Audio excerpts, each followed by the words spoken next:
things. One, understand that we cannot wait to be all back together again in person.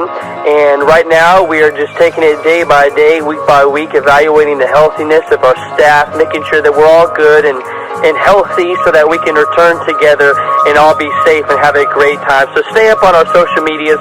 We'll let you know when we are returning back to services all together in person on Wednesday nights. And when we do get back together, I got something already special and planned that we're going to be doing.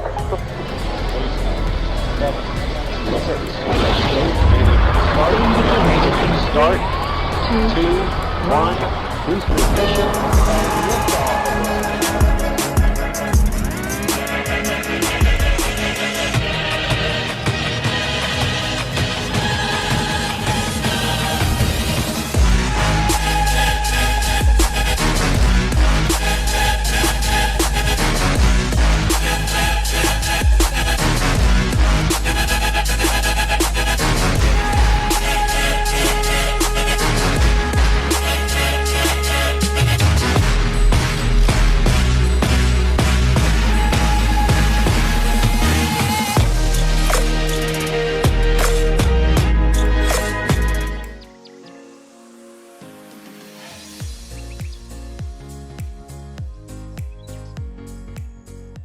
What's up, everybody? It's Pastor Matt here again, and before we get into tonight's word, I just want to say thank y'all so much for all the love that you've been showing to us as we've been having to make some difficult decisions. We are looking forward to getting back together again. We will let you know whenever that is, but God does not stop moving just because our circumstances change, and so this is actually a great thing. In a weird way, this is actually a pretty cool thing because it once again helps us to see ourselves more clearly. You know, this series we have been doing is all about character. The series entitled Hello, My Name. It's based upon who we are being. Who are we? Understanding that God is focused upon our character. And a lot of times we can mistake circumstance for character. When circumstances are going really well, we think, well, this has got to be a product of my character. I'm doing really well.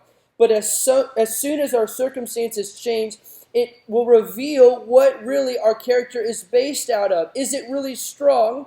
Is it a strong foundation? Or is it just going to wash away? And so as we are doing a series based on character, to get disrupted kind of in the middle of our series is kind of a blessing in disguise, because it allows us to now look at our character and say, was I just thinking my circumstances were good and so my character was good, or am I really solid underneath? Is my inside really good?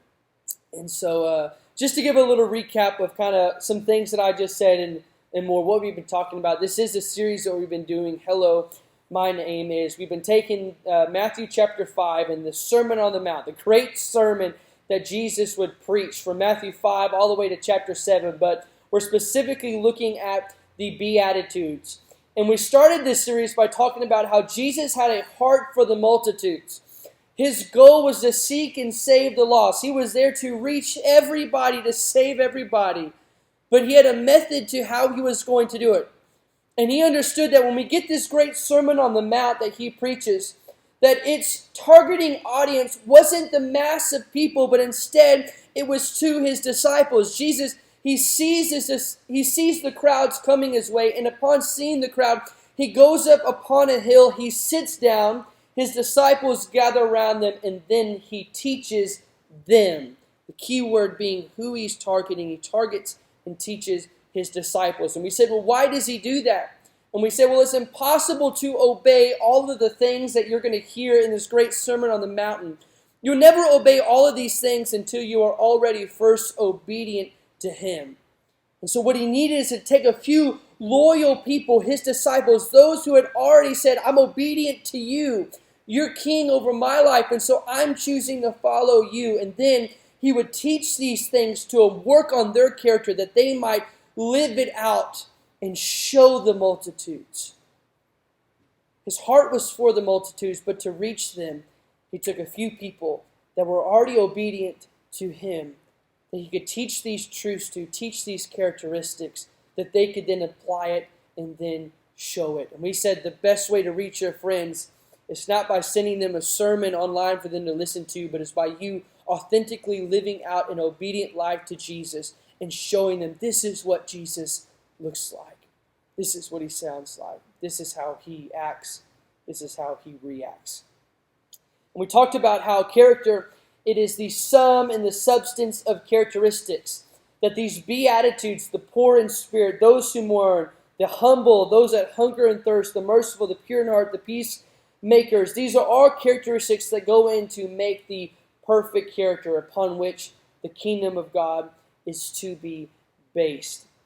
And then last time we talked about this, we started the first beatitude. Blessed are the poor in spirit because they realize their need for God. The kingdom of heaven is theirs. And we asked this question, well, what is the difference between somebody who is spiritually poor and somebody who is poor in spirit? And we said, well, spiritually poor is the condition of all men. We are all spiritually poor, as we're going to talk about even again later on tonight. That every single one of us have sinned. We've all fallen short of God's standard. Spiritually poor is the condition, but poor in spirit is the recognition of our condition. Going from somebody that's spiritually poor to poor in spirit is recognizing, hey, I am a sinner. I am in need of a Savior. And those people, those who are poor in spirit, the first beatitude said, blessed are the poor in spirit, for theirs is the kingdom of God, the kingdom of heaven. And we said this, you will never have the kingdom of heaven until you first accept God as your king. You're never going to bow your knee before God as your king until you first take yourself off the throne. You'll never take yourself off the throne until you first realize that you don't deserve it. And you do that by going from spiritually poor to poor in spirit. I'm recognizing my condition. I also recognize that I need somebody to help me, to save me, to be Lord over my life. That was the first one. Tonight we're going to tackle the next two Beatitudes. I'm going to read to you, starting from the first one, and then I'll read to you the two that we're going to talk about tonight. Blessed are those who are poor in spirit and realize their need for Him, for the kingdom of heaven is theirs. Verse 4 and verse 5 says this, blessed are those who mourn, for they will be comforted. Blessed are those who are humble, for they will inherit the earth. Let's stop right here and let us pray. Jesus, God, we're so grateful for you. Lord, I'm so grateful, God, that you love me so much, that you gave your Son to pay the debt that I could not owe. Lord, thank you that you did not give up on me, that you fought for me, that you died for me, and you've forgiven me, that you've given me another chance. Lord, as we look into these characteristics that you are teaching us and talking to us about, I pray that we would look inside to our own lives and see, God, is there anything that I need to change on the inside? How am I living? What does my character look like? Lord, I pray for everybody watching online, Lord, that as you speak to them, they would respond accordingly. Thank you, Jesus. It is in your name we pray. Amen. Before we get into this kind of mashup of these two Beatitudes, I have a game that I want us to do. And so we're going to pause it right here. We're going to play a game. If you're watching with us online, you can comment down below. What we are going to do is I have a mashup of two different people, two different celebrities. Your goal is to see if you can figure out who are the two people, the two celebrities whose faces we have combined. See how quickly you can get them, if you can get all of them. If you're doing this service live with us, first one to comment is going to be the winner for each single round. We're going to enjoy this and we'll get back together.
We're going to take a look now at the next two Beatitudes that we're going to be talking about. Blessed are those who mourn, for they will be comforted. And blessed are those who are humble, for they will inherit the earth. And much like that kind of celebrity mashup, these two, they go together so well. It always surprised me, like when you take the celebrity people, that like some of them, you have to ask yourselves, will it work? Does it actually kind of look good afterwards? And I was looking at sometimes, I was like, man, I feel like the mashup looks better than either one of them by themselves. And that's, it's probably kind of crazy that happens like that. I remember trying one time, me and Kendall, when we were first kind of got married, and there was like this app where you could take a picture of your faces and it would tell you like what your baby would look like.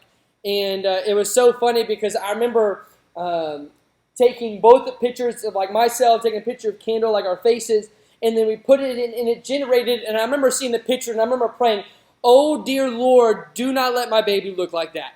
It was like terrifying, like scary level. And I remember like even up to the day when Jude was born, like so many people had told me like this is what he's going to end up looking like. He's going to look just like you, Matthew, He's going to have dark hair, dark eyes, dark skin. And if you could have seen the shock on my face when my baby boy came into this world, and he was as fair as you can be, as blonde as you can be, and has the most blue eyes I have ever seen.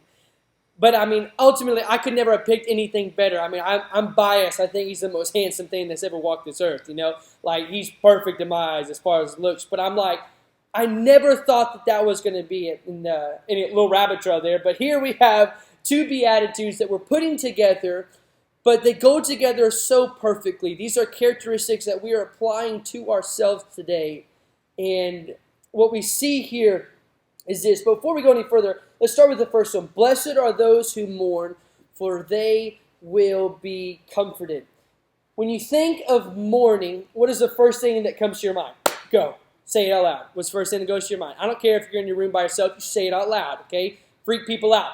I'll do it like, death! Like that's kind of, maybe not the best thing to shout. Don't shout that out in your house. But like, for me, when I think of mourning, not early morning, but the morning with the U in it, the first thought that comes to my mind is loss. It's death. It's hurt. The pain of it and experience there. And I remember, I don't know what y'all's are, but we probably all have a very similar image that kind of comes to our minds when we say mourning. Now, we take all of our thoughts and all these images, and then we read this next Beatitude where it says, blessed are those who mourn. And then there's probably this common question that comes to your mind as it came to my mind as I was reading it, and that was, what are we mourning? What is it that we are mourning? Is Jesus simply talking about all those who are hurting, that they can come to him and they will be comforted? Because we know he does that. And yes, that is a reality that Jesus does do. He says, come to me, all you who are weary or heavy labored, and I will give you rest. Even Luke talked about that just a few weeks ago.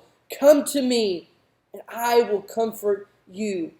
But we see here a different little, I think Jesus is bringing about even a different meaning to the word mourning here. Or he's talking about something different when he says mourning.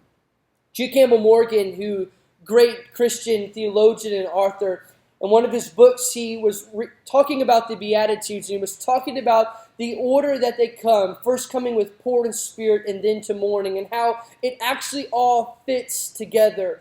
And I want to read to you just a little bit about what he says. He says, the man poor in spirit is so because he has learned his own unworthiness. He is conscious of his own failure. That man mourns. There's the word we're highlighting right there, circling there. That man mourns over his own sin, over his own failure. The first beatitude that Jesus says, blessed are the poor in spirit. Blessed are those who recognize their need for him.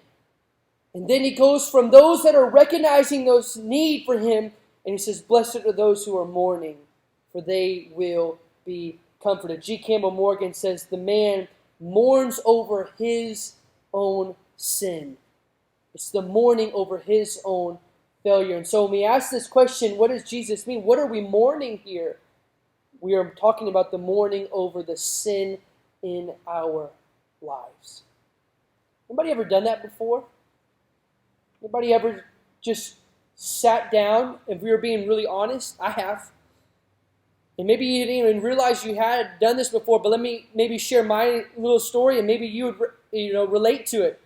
But many a times I have sat, whether that be in a service, especially when I was younger and I was growing up in my high school years. I can't tell you how many youth services I remember sitting there or coming down to the altars, and I'm so hurt and broken on the inside. I'm mourning over the sin that is in my life. And a lot of times we try and mourn in secret. We don't want anybody to know that we're mourning or we're hurting over it or that we're going through this. Maybe we're just simply broken.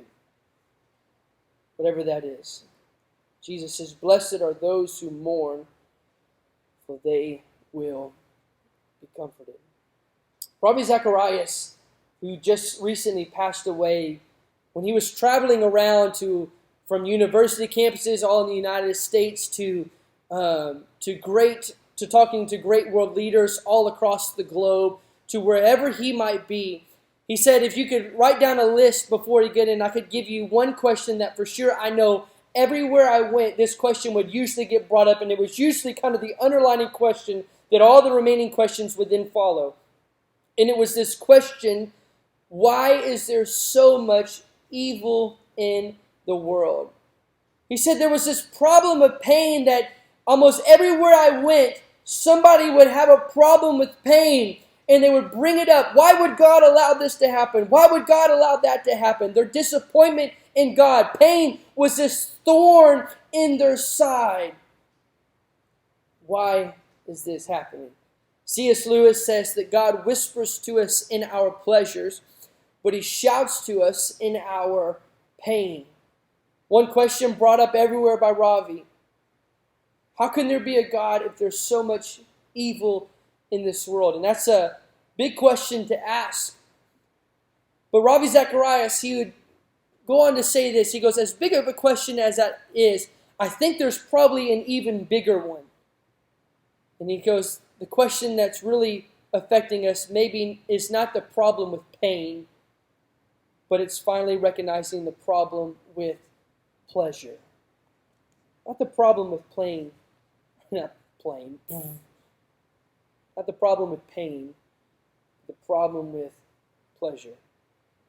There's a man by the name of Neil Postman, and he wrote a book, and the book's title was called Amusing Ourselves to Death. And in the opening paragraphs of the book, he tries to contrast the difference between two philosophies or ideas from these two different guys. A guy by the name of Orwell, who wrote the book 1984, and a guy by the name of Huxley, who would go on to write the book Brave New World. Both of these guys, Orwell on one side, Huxley on the other side, they both had different philosophies and ideas in regards to culture and where we were heading to, and they both tried to flesh it out in their books. And this guy, Neil Postman, he takes the contrast of both of these two in comparison to each other. And I want you to listen to this, and as you're listening to this, I want you to think, which one does our culture most look like? What does it most relate to? Orwell on one side says this: what Orwell feared was those people who would ban books. What Huxley feared was that there would be no reason to ban a book, for there would be no one who wanted to read one anymore. Orwell feared that those who would deprive us of information. Huxley feared those who would give us so much information that we reduced to living passively and arrogantly. Orwell feared that the truth would be concealed from us. Huxley feared the truth would be drowned in a sea of irrelevance. Orwell feared that we have become a captive culture where authority forces and dictates decisions. Huxley feared we would become a trivial culture, a culture with little values, preoccupied with feelings, desires, and living carelessly. In the book 1984, people are controlled by inflicting pain. In the book Brave New World, they're controlled by inflicting pleasure. In short and summary, Orwell feared that what we hate would ruin us. Huxley feared that what we love will ruin us. He goes on to say that maybe Huxley was right.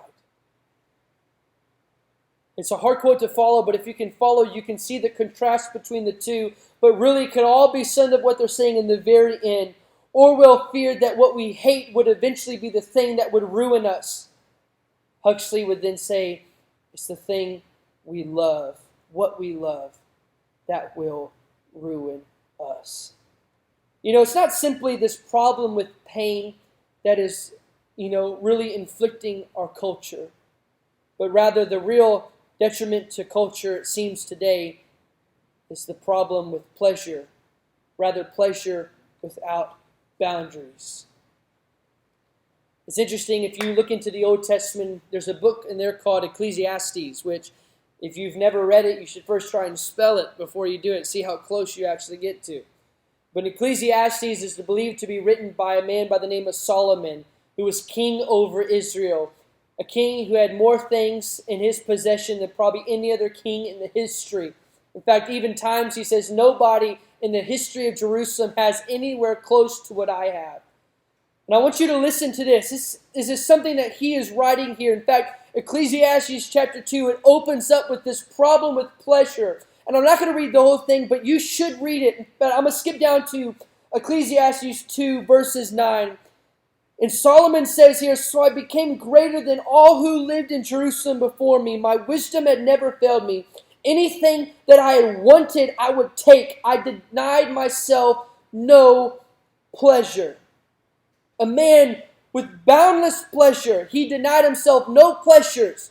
He had all the riches of the world, all the lands that he could ever want. For everything he wanted, he had. He said, I even found great pleasure in hard work, a reward for all my labors. But as I looked at everything I had, and I had worked so hard to accomplish, it was all meaningless, like chasing the wind. There was nothing really worthwhile anywhere. It was amazing if you actually take, and this is not what we're talking about tonight, but you could do it one day, is take a man by the name of Solomon and compare him to the man Job. And you have Solomon, who was given everything. He had everything, every pleasure he could ever want. All the land, all the riches, all the family, everything he ever wanted he had. Versus this man by the name of Job. Job, who had everything taken away from him. The difference between the two. And a lot of times we look at Job and we think, man, if he could just had the things. And we see how his faithfulness throughout, that God would then give him back more than he ever had before. But you look at somebody, and that's so easy us. A lot of times we're guilty of comparing ourselves to other people. Man, I wish I had that. Man, I really want that. And we chase after things. We chase after pleasures, things that we think would fulfill us, things that we think that we really desperately want, that we long for on the inside, desiring. Maybe we're looking on YouTube and we're looking at all these different YouTubers in their life and say, man, that's a dream life right there. I want that. Here you have Solomon, who had everything.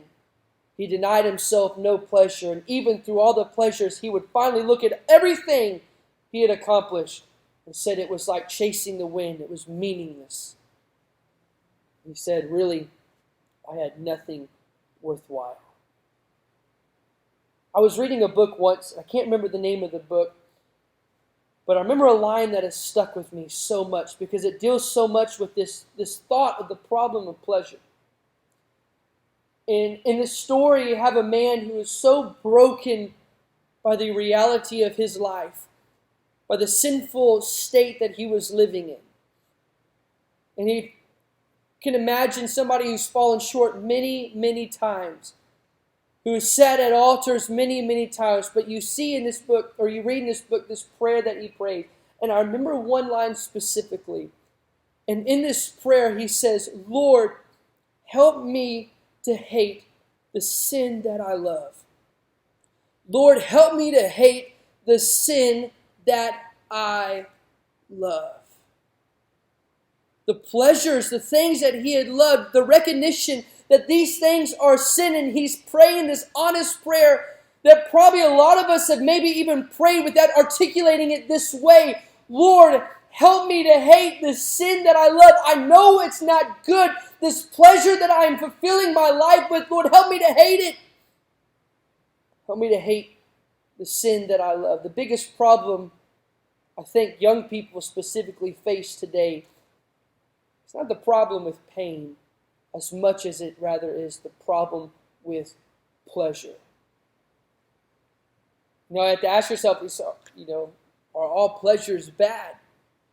I like pleasures. There's some things that are good. Here's me, myself. There's a lot of things that I like that would be considered pleasures. I'm a guy who loves games, competition. I love sports. Oh my goodness.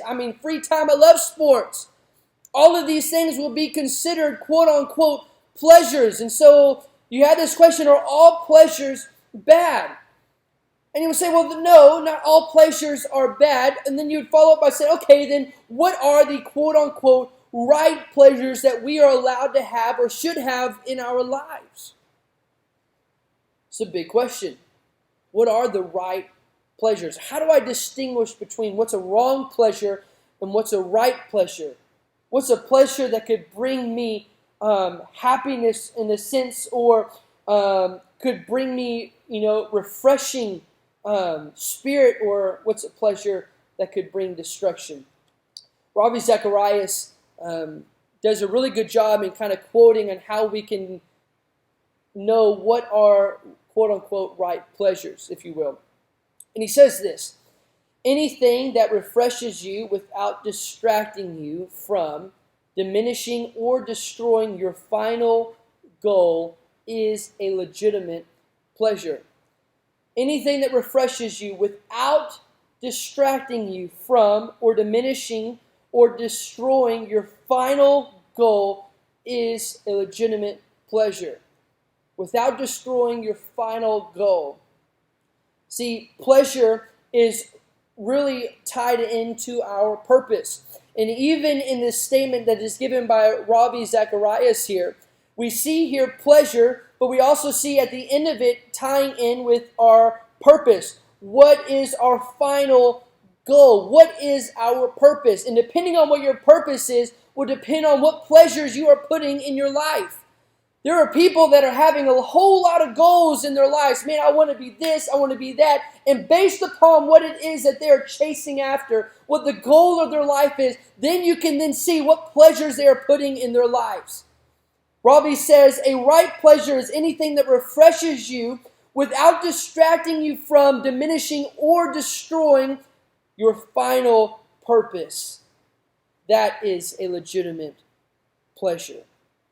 So then we ask ourselves, okay, then what is our final goal or our final purpose?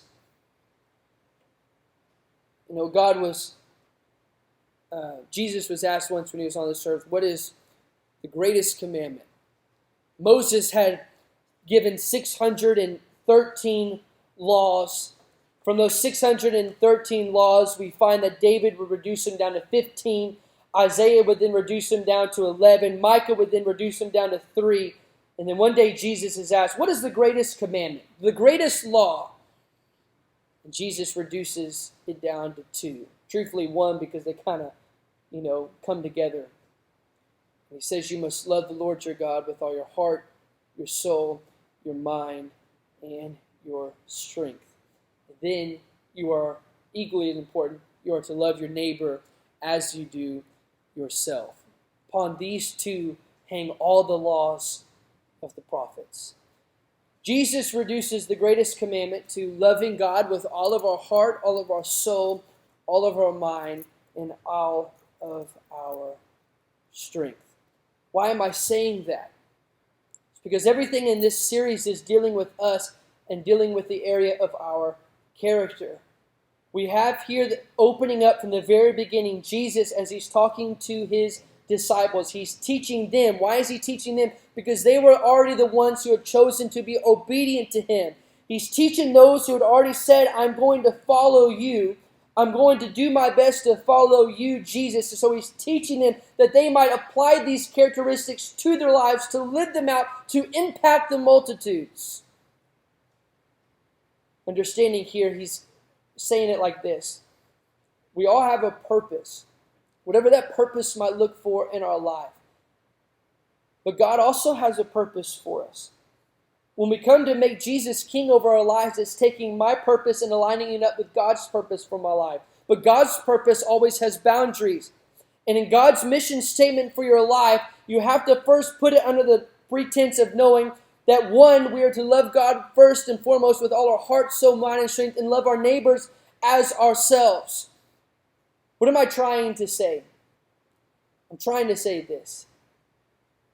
That our final goal in each of our lives and our purpose, it might look a little bit different as far as the direction that God takes us individually.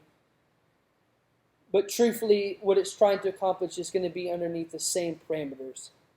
That number one, we're trying to love God first and foremost with everything that we have and love people around us. And then that is what our life goal is based upon. Whenever I was in college, I was in business school. And I remember the professor had broken us up into groups. And in our groups, he had then said, okay, I want you to take, and you're going to create with your group a business, your own business, whatever your company is going to be, whatever product y'all might sell, whatever you're going to do, I want you to build it from the ground up, and then you're going to present it in front of everybody. And I remember when it came down to presentation day, as soon as we said the name of our company, what is our company name, as soon as we said our company name, our professor said, great, what is your mission statement? And I remember that moment of pause of like, oh, I didn't expect him to talk back to me so quickly. Like, it kind of scared me a little bit there. But it was a great question. Okay, you gave me the name of your company, but the best way for me to know about your company and what you're all about is first if you give me, what is your mission statement? What is it that your company is trying to accomplish? And in the same sense, when Robbie Zacharias is saying here, when you're trying to distinguish what pleasures are right for you, what pleasures are wrong for you, you first need to know, what is your mission statement? Based upon what you choose to be your life's purpose and your goal, then you'll be able to decide, I can identify this is a right pleasure, this is a wrong pleasure. If I'm living for myself and if I'm living from the world, why not indulge in all the pleasures of the world? But if I'm living for more than myself, but I put God first, love first God with all my heart, my soul, my mind, and strength, love other people, and that is my purpose with those boundaries, now I'm able to look around and say, okay, what are the pleasures that would distract me, diminish my goal, or destroy it, versus what are the pleasures that would bring refreshing without the other? That's how we distinguish the two. The problem with pleasure.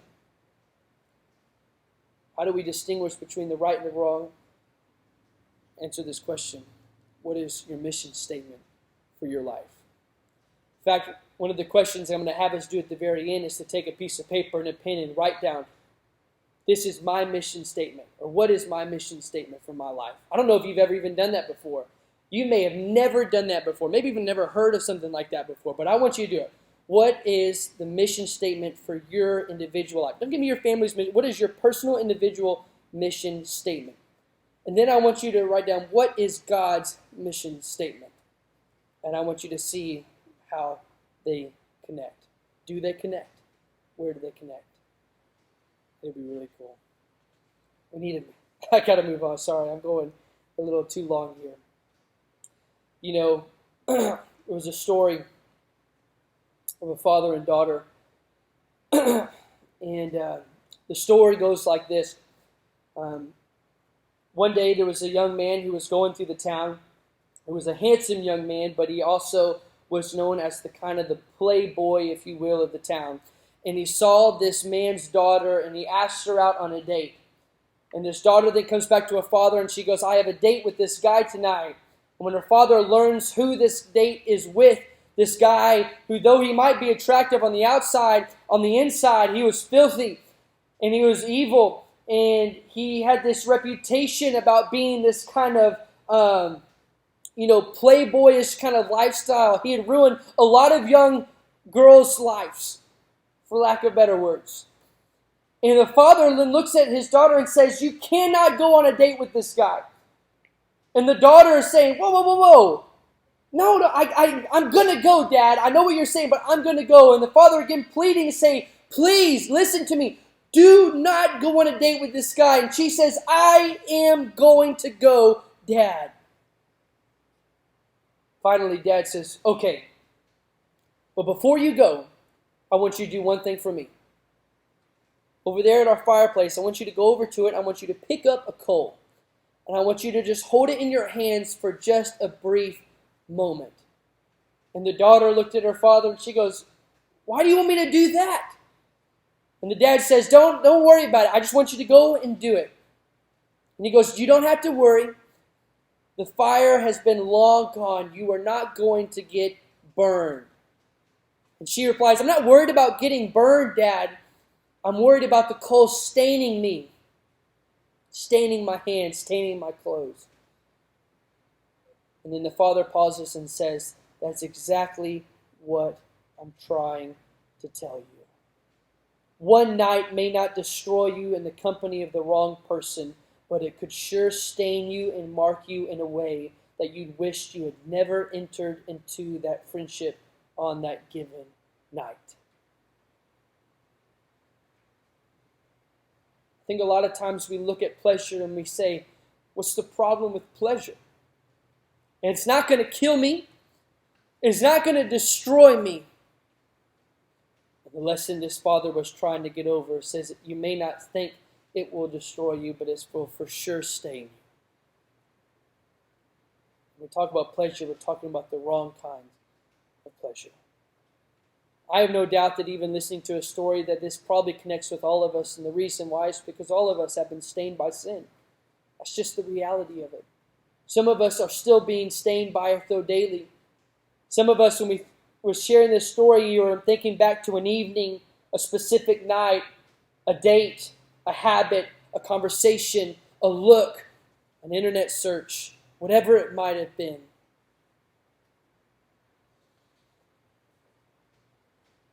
You had the Beatitudes here. These are characteristics that God is teaching us. He begins with someone who is poor in spirit, who recognizes his condition. Then he says, blessed are those who mourn, for they will be comforted. We mourn the sin that is in our lives. When we talk about mourning, we're mourning the sin, and we recognize that because mourning is a loss to something, and it's not easy. When we think of death, Jesus, when he would say, if you want to be my disciple, you have to take up your own cross and you have to follow me. A cross being another symbol associated with death here. There was nothing easy about the cross, and in mourning, there's nothing easy about just mourning the sin of our life. Because in mourning, we're saying that we are willing to lose something. I am letting go of something. I will lose it. When we are mourning the sin, what that looks like is saying, hey, I am going to let go of these sinful desires, of these sinful pleasures that normally I might want to indulge in my life, but now I recognize that these things are not good for me. And though it is not easy, I need to let go of these things, put to death, put these things on the cross and leave them there. And I'm mourning these things. Lord, help me to hate this sin that I love. Help me to get rid of this sin that I might love. God says, blessed are those who mourn over the sin in their life, for they will be comforted. Jesus is so good.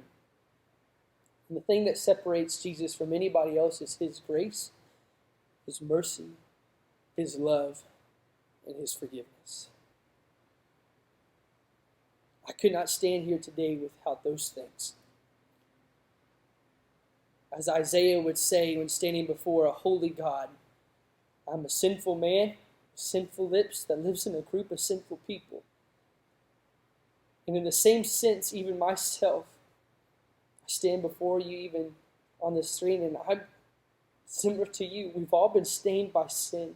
We all mourn the sin that has stained our lives, but God is so good that He comforts us, that He takes us, that He begins to wipe us clean again. Those stains that we had originally put on us, He begins to clean them out, to wring them out, to reshape us, to remold us.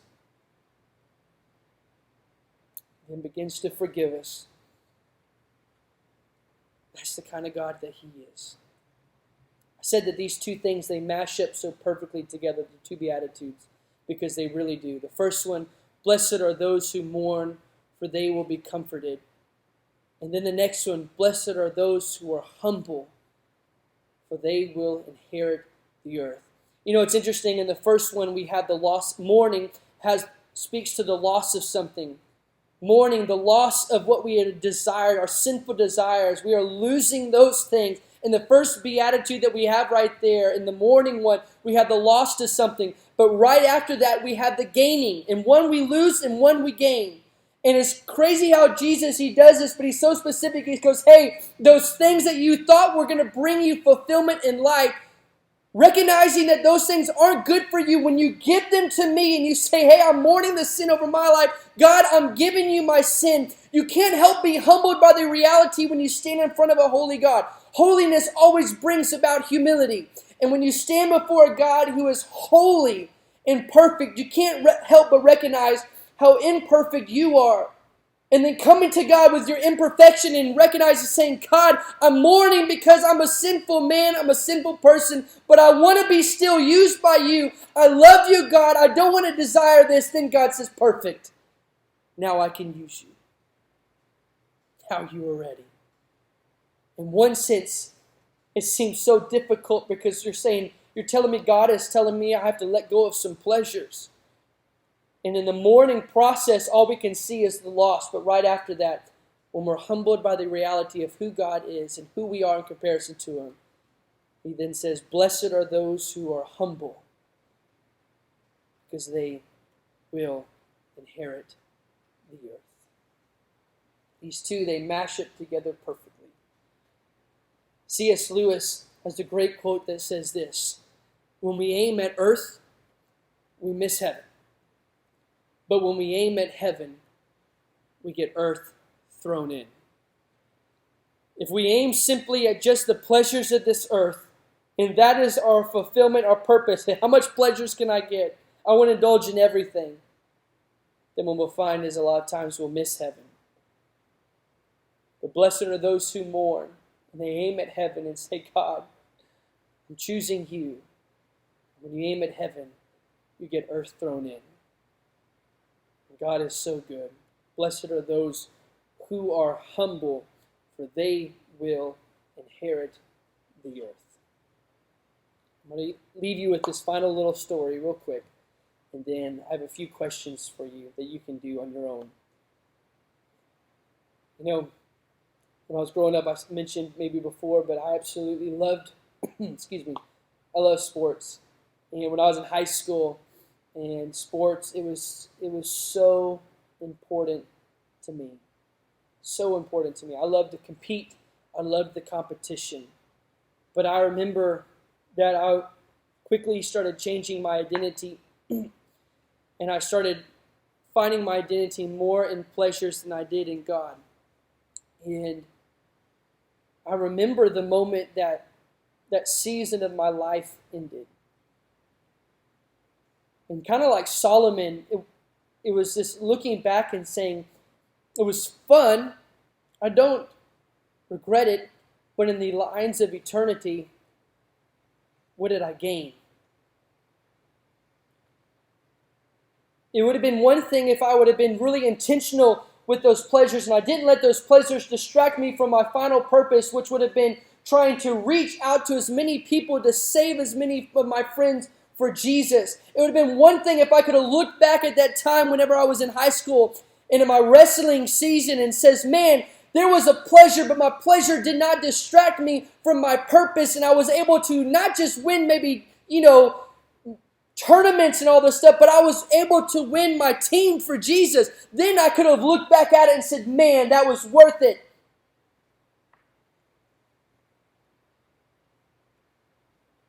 That was the difference. I had a young man recently come to me,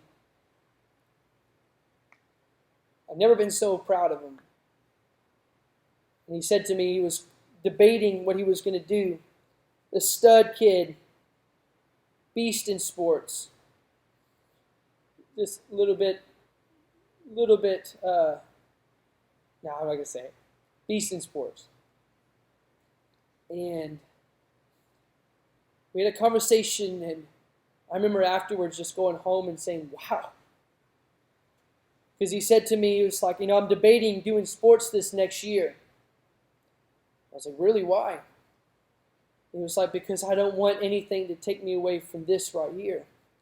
This time of my life where I finally given everything to Jesus. And he goes, and I know me, and I know how I am going to be if I get in sports. And he was able, even in this young stage of his life, but he was able to recognize that there was a pleasure in his life that he loved to do, but that it might distract him or diminish or destroy the purpose or the life goal that he had for this life. And that's so many of us when we look at this. I want you to do me something. This is one of the things I want you to take a piece of paper and I want you to write out, what is the mission statement for my life? What is God's purpose for my life? And then finally, I want you to then put in here, what pleasures are distracting me and that I have currently doing might be distracting me from that purpose. Blessed are those who mourn, for they will be comforted. If you're mourning today the sin of your life, understand that Jesus is the great comforter. You are never too stained that God can't wipe you clean again and use you again. Blessed are those who are humble, for they will inherit the earth. We are humbled when we can and make God our standard. And when we make God our standard, it can't help but humble us. Not in a bad way, but in the way that we need it. And then when he says, who can I use? We can say, send me, Lord. Use me. And he can. Guys, I know this message tonight was really heavy, but I want to say I absolutely love you. I'm grateful for you. I'm excited for the next Beatitudes that we're going to get next week. Praying for you guys.